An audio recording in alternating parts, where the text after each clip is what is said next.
On this chapter 1 talk about how operational management in the tourism and hospitality industries.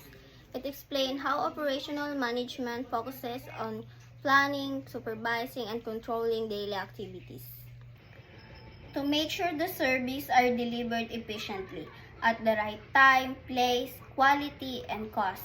It highlights how decisions in operations affect size, quantity, quality, price, profitability, and speed of service. On the presentation also show how operational management is applied in real situations, such as food products under a head chef, airline dispatch and airfare check-in, fast food service and tour operations, guest transportations, and handling guest complaints. For the last part, it discussed the major segment of hospitality industries, including food and beverage, travel and tourism, lodging and recreations. Each segment plays an important role in creating positive guest experience by ensuring smooth operations, customer satisfaction, and overall service excellence.